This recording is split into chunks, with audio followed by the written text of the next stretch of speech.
Well, hi there. Welcome to BSF Recovery Team. We got a safety tip for you. A lot of people have been commenting on my last video on why the strap broke, or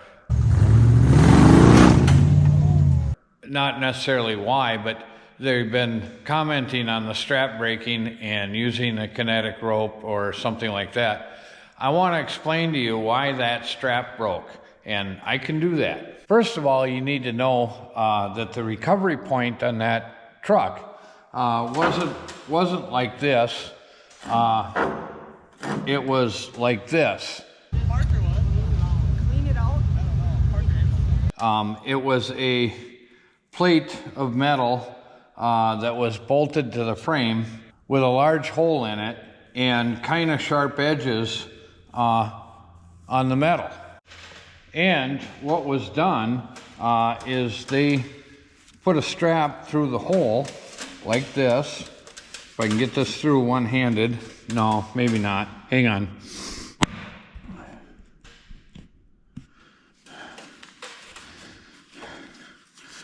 And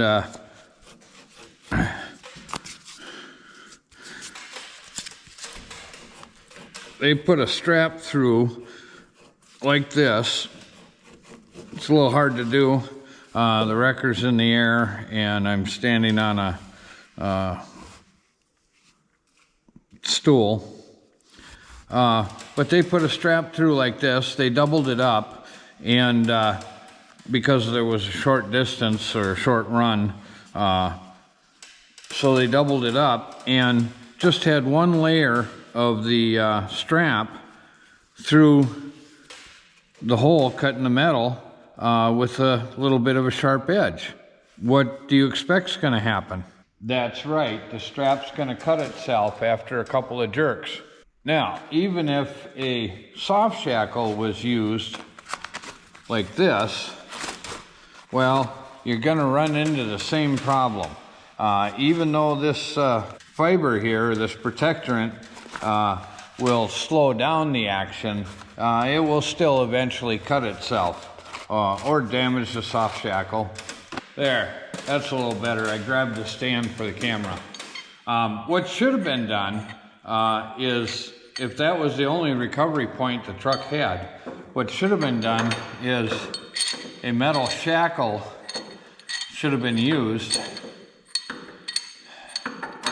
to attach, whether it's then a soft shackle like this, or a strap,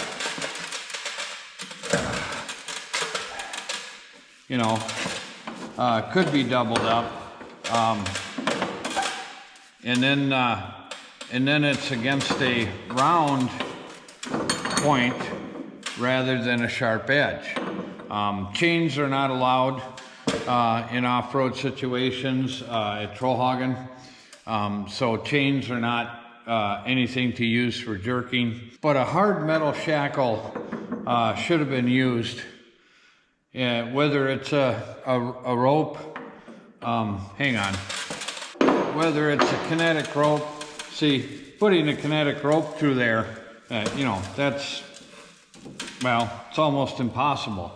So putting a kinetic rope through a shackle or a D-ring, whatever you want to call it, would have been the thing to do, whether it's a rope like that or whether it's a strap,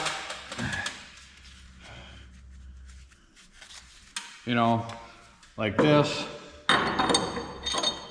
If that's the only tow point you have on the vehicle, you need to adapt it to the strap or to the rope to keep the sharp edges from cutting it.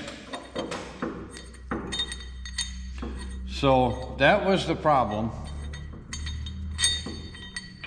and why the strap broke. So there you have it, little safety tip. Depending on the recovery points that you're anchoring to determines what you use. Thanks for watching. Incidentally, the metal hook of my winch cable can go right in that. and not be a problem. But even though we use synthetic winch cable, you don't want to be jerking on winch cable.